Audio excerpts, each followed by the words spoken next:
Bandeko mbote na bino nyonso bato balanda ngai. RDC est comme terrain ya ba théâtre ya baluba. Tous les pasteurs violeurs sont des baluba. Actuellement, tous les politiciens violeurs sont des baluba. Des conseillers violeurs sont des baluba. Nali kocha ba commentaire belete pongaya bato. Sona lobby pasteur Mukongo alinga baluba te bo panzanga sango partout kotambola soni o pasteur alinga baluba te o ba uto kangela ndako ayoyo ya mwasi ya bato ngai est-ce que ngai mutolo kangi film na sali eloko bon pasteur Mukongo asali pasteur Mukongo asali nini parce que ngai batindeli nga babitala conseiller ya Chilombo bakangiye na ndako ya basi conseiller ya Chilombo tala yiwa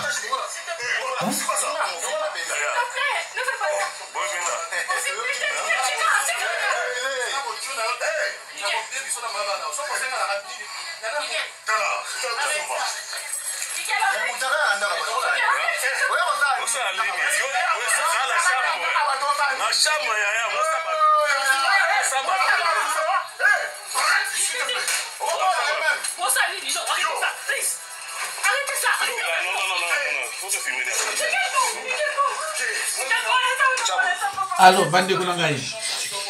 Yango ndenge ba mesala ko violer basi ya baluba na kananga na mbushimai. Bango baye nango siko tina kini.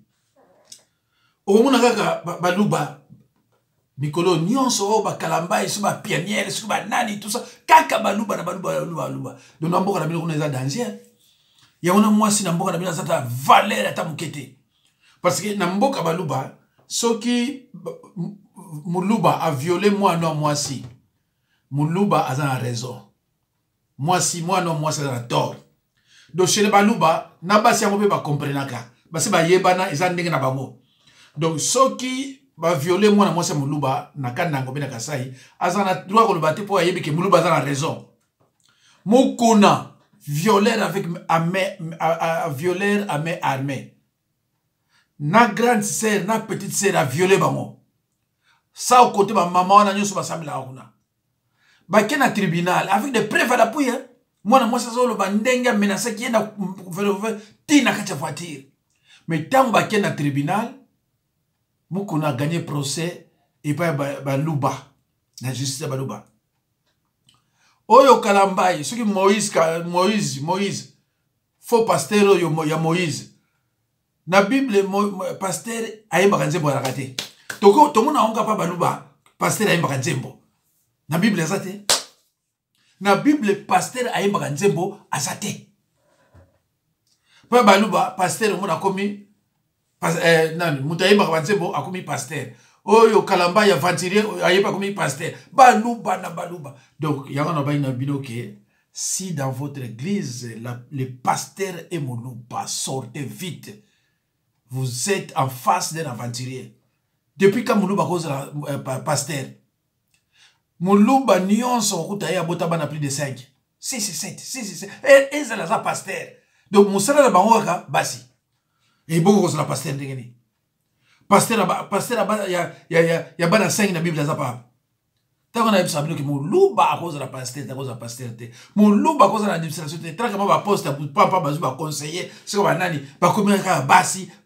Tiko contre la bassi, mais tu ce qui au sakani boké na justice, elle y a gagné. Oyo Mukendi. Mukendi a violé. Balouba baloubi ba considérer makabo. Deuxième peine sur l'andier. Balouba considérer makabo. Kalambai. Balouba baloubi considérer makabo. Donc, ba violer. Nyon so balouba considérer makabo. Quelle justice au peuple andéné. Peuple andéné ni ba ya batu. Donc moi c'est Moulouba ça na valeur ata mukeke. Soko moi soko zumba na mkongo komyo ngai. Tu es binote hein. Bino ba kongo to bala ba se baluba wana. Hein aya pana yo ngai moi c'est pembe. Pana bango azana valeur ata rien. Ki pembe na ya buzoba ba konta ngote. Azana moi pembe pa yo mkongo so mungala so mutaba ndo so mone moi si. Chez bango azai le côté. Chez Bangois, c'est le côté. Combien de formations violées par moi? Mais pas de raison. Tous les pasteurs vont violer Bassi. Les pasteurs ne vont pas avoir raison. Ils sont en train de se faire des choses. Ils sont en train de se faire des comportements. Ils sont en train de se nous ne sommes pas des violeurs. Ils sont violents. Mais comment on a violé tout le monde? On n'a pas de violeur. Bako moi ça qui professe pour ya kimia to yebi guerre to yebi makaba bitumbate boyeli biso ba comportement ko o eza biso te si il faut balkaniser pour ba balkaniser on ne peut pas continuer à vivre avec des gens comme ça zana nous la mino so mususu botala so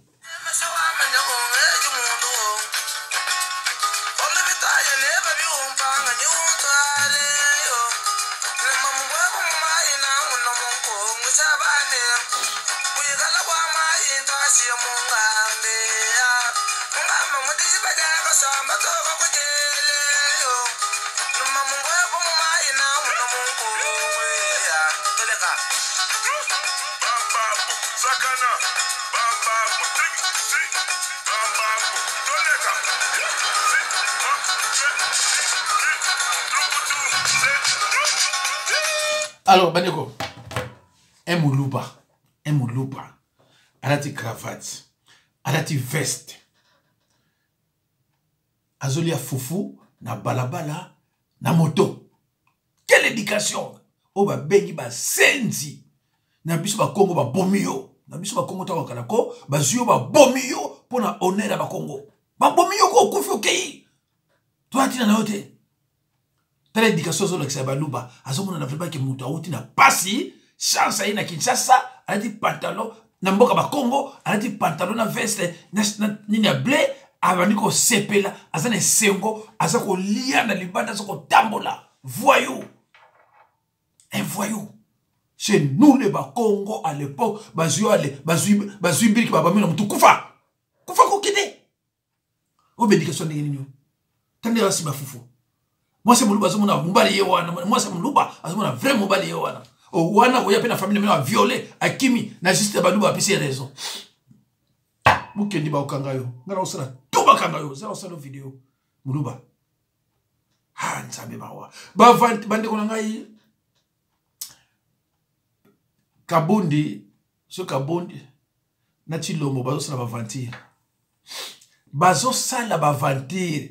Biloko wana bazo bunda bino zo comprendre te bazo bunda bitumba ba minere ba yebi ke pays karate ba ko balkaniser ngo alors ko yiba bazo ko yiba ba ko poursuivre bango te yango na Kabundi atela bi mais non pardon mes frères Kabundi atela bi mais non yo pozo zo trop zo yiba trop biso to na niveau ya yote parce que ça président te parce qu'on gagne te bazwa ki okako zo au président biso to sala ki tout au président ndeko mawa ça mawa donc bandeko bozo la sûr que avant le 30 mars kama makambo moko oleka pour la balkanisation avant le 30 mars à moins que changer mais ndenge ba ezokendi là avant le 30 mars boyoka balkanisation na mboka wa biso Congolais, nani a ko sala pour éviter la balkanisation.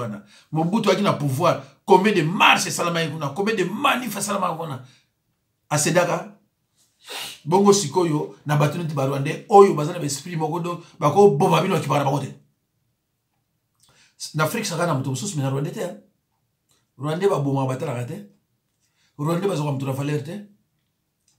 Bazu pinda mutu moko a travaillage donc sans CV hein. Chez lui, sans CV, président de la République. De toute façon, à partir de Mobutu, il y a CV. Mobutu CV à Guinée.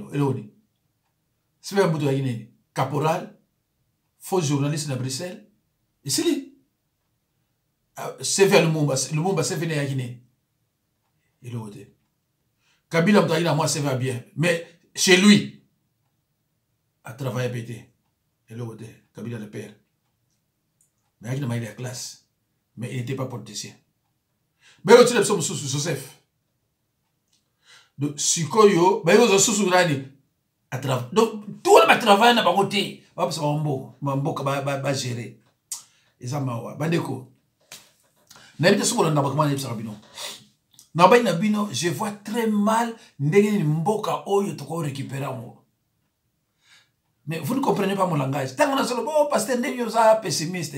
Ça pessimiste. Nous avons dit, belé, oh, nous avons dit, Mboka beaucoup récupérer au souci. Vous me donnerez un raison un jour. C'est vrai que ça fait mal, mais c'est une vérité. Oui, ça beaucoup récupérer au déri.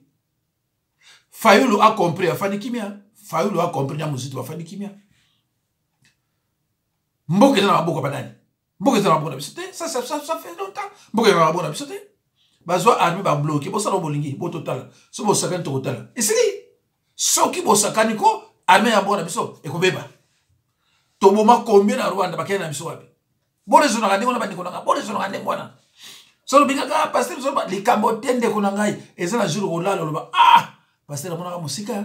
Parce que ngai be belé ko ka peut-être yo. Yo po yebi na bandenge na yo. Mais na yebi ka bo belé.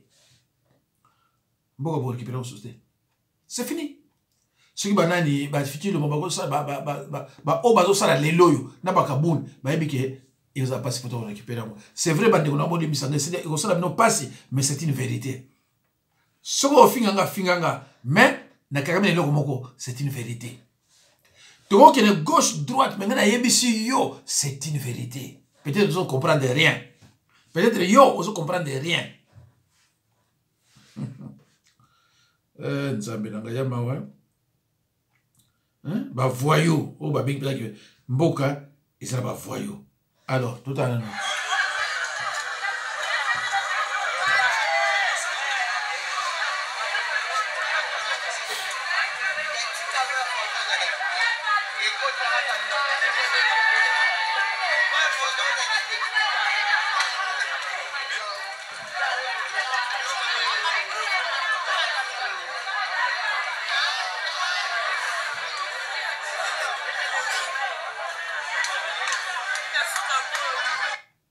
alors bandeko bon le même niveau pour combien na bano ebisalo kala ezala ministre ezala président ezala gouverneur ezala sénateur ezala député muto travailler kazate mboka bato balobi ke to travailler ezala boyete muto travailler kazate et ce qui est grave Tshilombo azo ba bien kazo foutre merde mais azo linga pesa susu candidature naie na l'élection présidentielle. C'est bizarre. Quel cœur.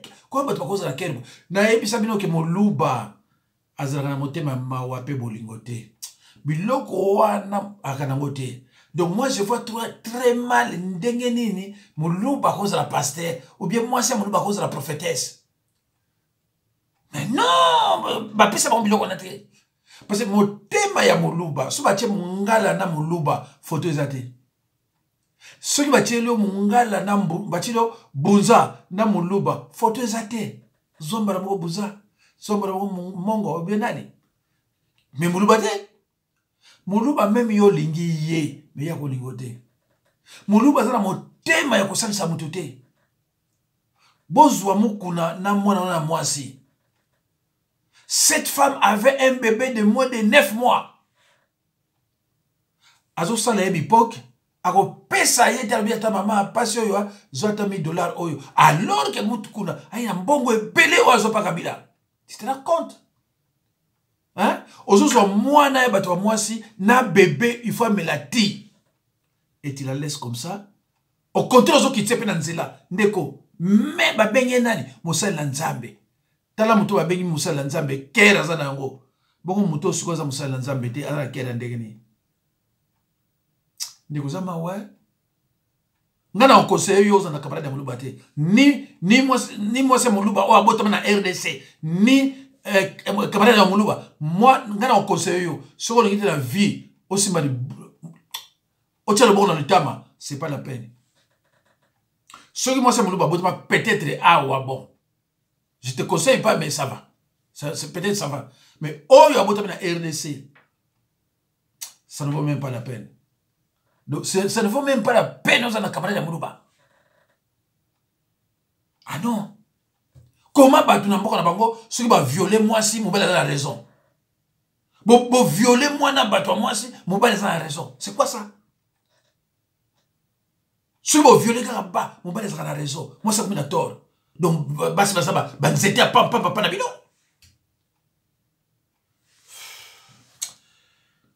Ah, Nzambe, vraiment, tini biso bato mususu. Tuko zana bango vraiment te.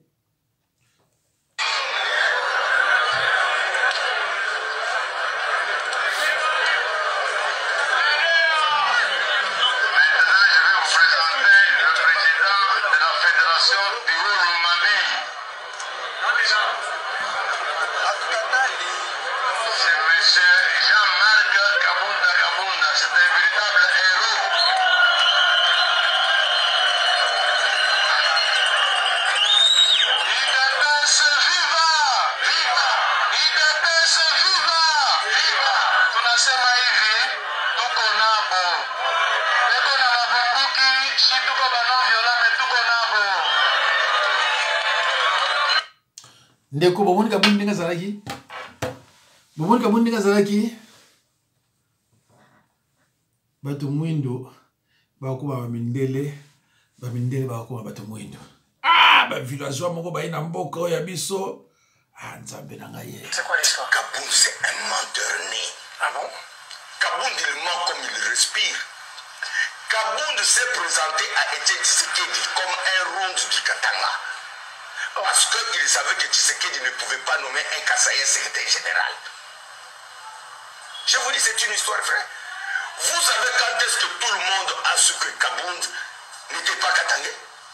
C'est quand Chibala et l'OCK nous traînent en justice à Matiti. Je ne vais même pas citer le nom du président de la République pour le prendre à témoin.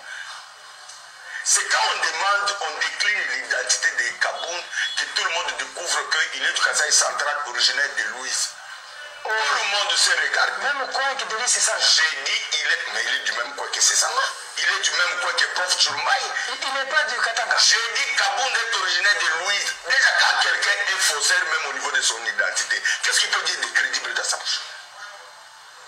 Qu'est-ce qu'il peut dire de... Bandeko.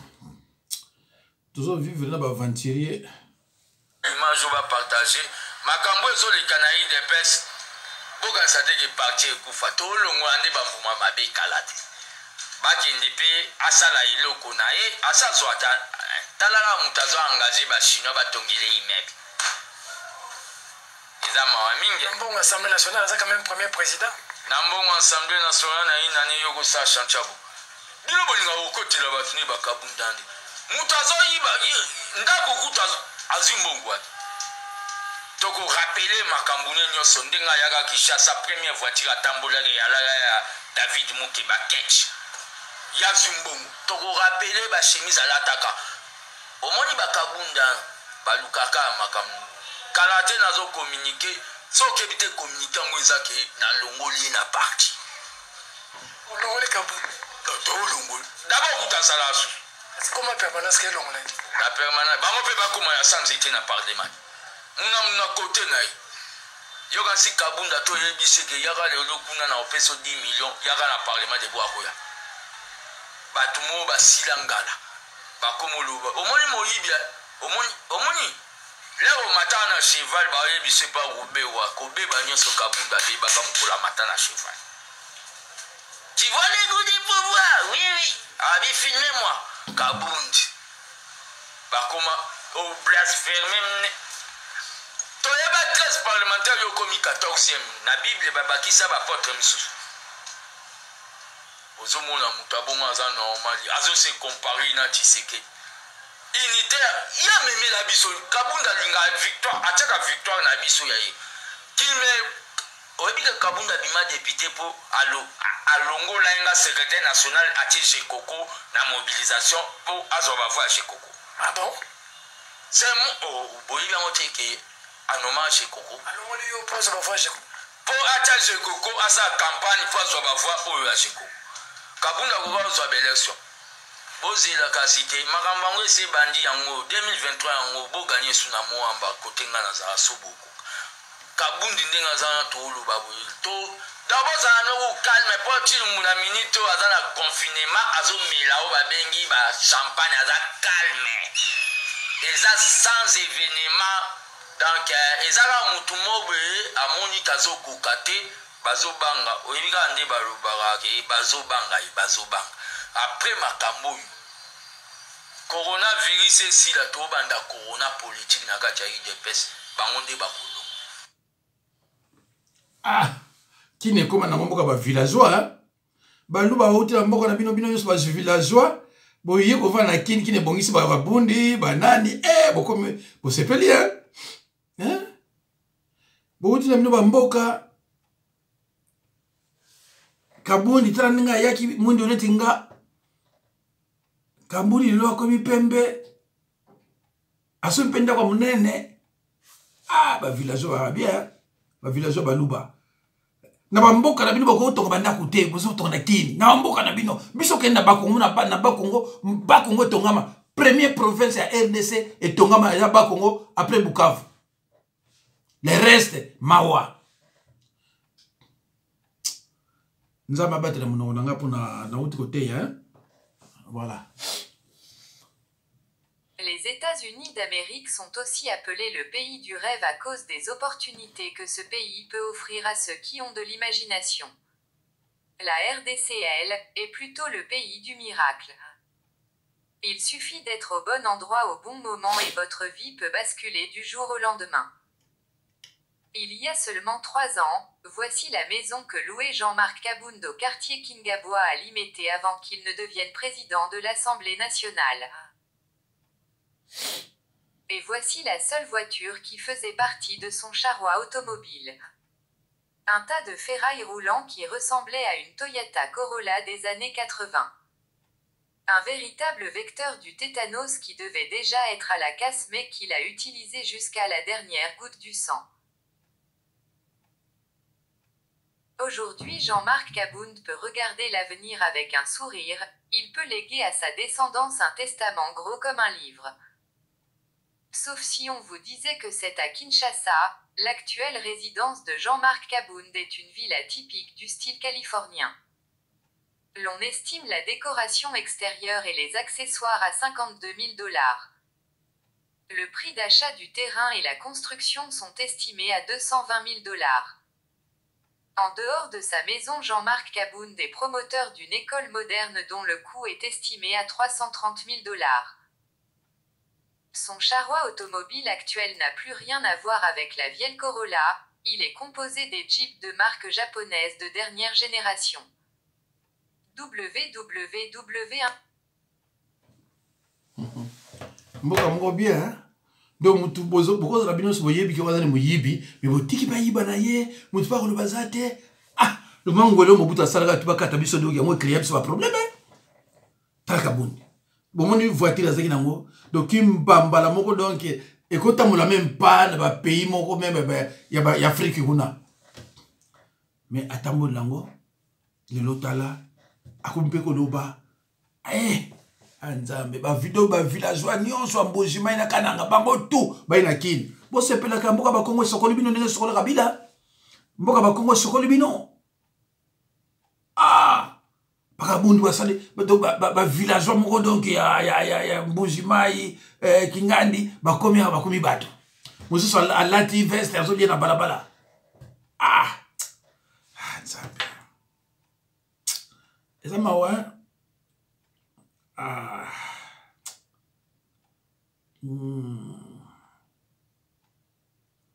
moko na bitumba na ba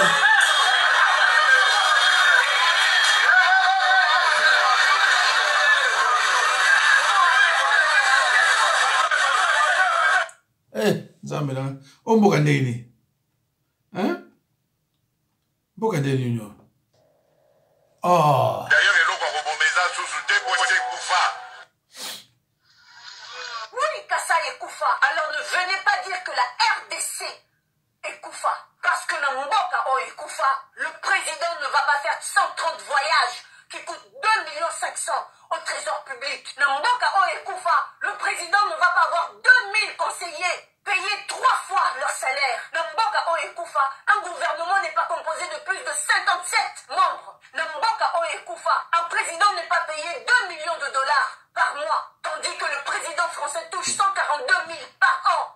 Et sa femme Brigitte touche 48 000 par an. Et votre femme, M. Chilombo, dans un pays mort, combien touche-t-elle? Namboka Oekoufa, un président qui s'habille à Kiabi ne veut pas s'habiller en Valentino dans un pays mort. Namboka Oekoufa, un président qui vivait sur le salaire de sa femme. Et lorsqu'il allait à Kini, il habitait dans la maison de son père. Et aujourd'hui, 3 ans après le pouvoir, il a des villas à Dubaï, en Belgique, en France, aux États-Unis, au Canada. Namboka Oekoufa, en 3 ans, vous avez marié 6 neveux et nièces. Et vous les avez offerts chacun pour leur mariage 1 million de dollars. Namboka Oekoufa, vous êtes devenu un pigeon voyageur pour aller chercher des investisseurs. Pour travailler où? Namboka Oekoufa, vous avez promis l'état de droit, l'état des sièges, l'état d'urgence, la gratuité. Namboka Oekoufa, avec quel argent? Si Mboka Moïsa n'a rien à voler. Namboka Oekoufa, vous prélevez le RAM à qui? Nababi Bembeton à banane. Namboka Oekoufa,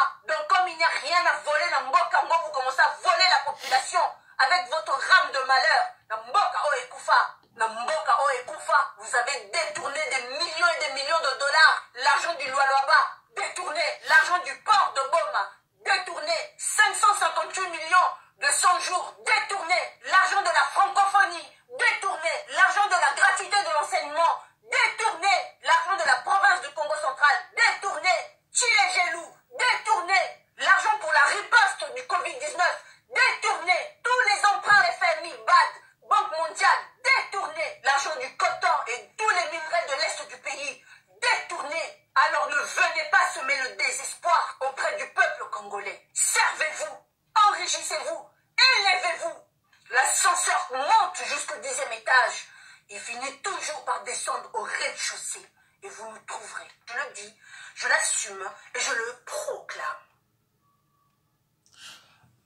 Elle est fière d'être mon Congo. Bande ngana bilo moté. Ngalo bilo moté. Ngana tina kaka. Voilà. Oh pasteur mon Congo lo bakelo tete ngalo bilo ngelo côté mais na tigaka. Alors pour nous suki ça il fallait na like sabino et lokomoko mais moi na yebité soki na momona yango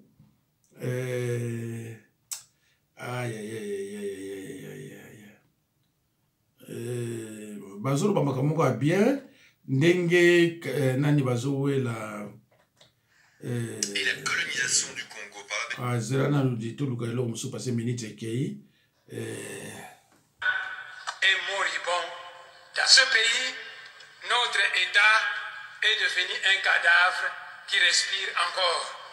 oh Et c'est dans cette ambiance. Honorable Nemwanda, vous êtes membre d'une institution, député. Et vous dites que l'État, c'est un cadavre qui respire. Je retire la parole. Retirez ça rapidement. Na patience. Toye, pona kosale la Congo, pe ba Congolais. Toye, pona koyiba mboko te, koboma yango te. D'ailleurs, eloko kobomeza susu te, po ese kufa.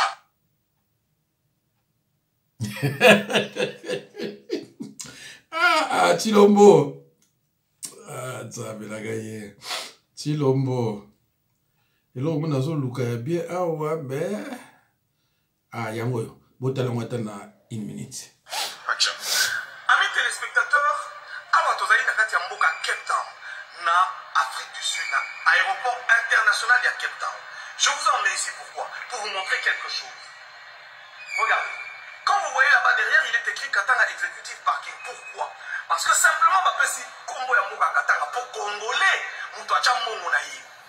les amis, nos frères au Cape Town, na Afrique du Sud, la communauté congolaise, Monsieur Katouma Mwanke, heureuse mémoire, Yemoto a plus de 60%, il y a ma part, na Katia construction, il y a parking au aéroport, puis parking, mais il y a 6 niveaux, amis téléspectateurs. 6 niveaux, nous sommes en Mongo et Outa na RDC. Si quoi est pour la moyenne, secret. Ils allaient que M. Jean-Marc Kaboum, les Chinois, ils ont commis ça quand tout le monde est homme puissant, au bureau de Congolais, les Chinois ont payé ça comme un millionnaire. La société Excellence, ils ont signé contrat na M. Jean-Marc Kaboum. Na mine, moko babengi yango kateketa dans le Haut-Katanga, na mboka ya Luisha. Signé pour la base ba million ya mbongo ebele. Ba image ezali ami téléspectateurs na zozo makini pour komona yango. C'est-à-dire akomaki ko rêver na kati ya pouvoir ya Fachi a remplacer Katouma Mwanke comme l'homme puissant du pouvoir de Fachi. Yango wana bomoni bino bokanisa ezali bitumba ya basoda mais ezali nde bitumba ya minéré. C'est-à-dire lelo yoyepe alingia koma moto ya mbongo millionnaire abosa na bino peuple pour papa lobaki le peuple d'abord mais bato ba lelo na pouvoir bato Fachi apesi confiance balingi baselela le ventre d'abord. Alors bandeko nzambe pa mola bino pona lelo na suki wana peut-être prochainement na koloba eloko mosusu bitumba ya ba minéré Kaboun alinga kuma on fort ndenge Katumba Mwanke akomaka alors amoni ke ti lombo azozo etro ya bomoni ba bitumba o ba soda o bani non ça kamwana te ba sino ba signé déjà ba corps na Kaboun po yepezo mbongo ndenge Katumba Mwanke zwaki nzambe na leza mawa mingi o mundele mutu mabe